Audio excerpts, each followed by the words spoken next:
मेहरा के दिल में अभीरा के लिए नफरत को और बढ़ाने के लिए मेहर एक नई चाल चलती है। कहानी में आगे देखने को मिलता है कि अभीरा मेहर को चैलेंज कर देती है कि वो उसकी सच्चाई सबके सामने लाकर रहेगी और अपने परिवार को उससे कभी छीनने नहीं देगी।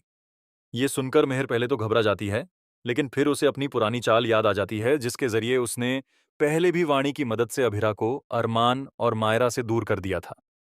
इस बार भी वो वही प्लान दोबारा यूज करने का फैसला करती है। मेहर वानी का पता लगाने में जुट जाती है और जब यूज पता चलता है कि मुक्ति ही असल में वानी है, तो वह बहुत खुश हो जाती है, क्योंकि अब उसे समझ आ जाता है कि अभिरा और मायरा को हमेशा के लिए अलग कैसे किया जा सकता है। मेहर एक झूठी कॉल करवाती है जिसमें अभिरा को बताया जाता है कि मुक्ति की तबीयत बहुत खराब है, और ये सुनते ही अभिरा तुरंत उसके पास पहुंच जाती है। वहां जाकर अभिरा देखती है कि मुक्ति बिल्कुल ठीक है, जिससे यूजे शक होता है कि ये सब मेहर की चाल है।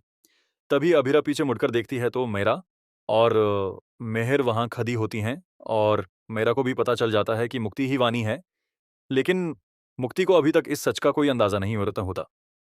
अभीरा नहीं चाहती कि मुक्ति को उसकी पुरानी यादें या सच पता चले, क्योंकि यूज डर है कि इसका उसके दिमाग पर बुरा असर पड़ेगा। इसलिए वो बिना कुछ कहे मुक्ति को वहां से ले जाती है। कहानी में नबाब आगे बड़ा मोड़ तब आता है जब मैरा को पता चलता है कि मुक्ति ने अपनी याददाश्त खो दी है, जिसके बाद मैरा भी उससे सच बताने के बजाय उसकी फिक्र करने लगती है। मेहर लगातार मेरा को अभीरा और मुक्ति के खिलाफ भड़काने की कोशिश करती है, लेकिन मेरा के दिल की अच्छाई उसे पूरी तरह नफरत करने से रोक लेती है। और जब उसे मुक्ति की हालत का सच पता चलता है तो उसके दिल में उसके लिए दया भी जग जाती है।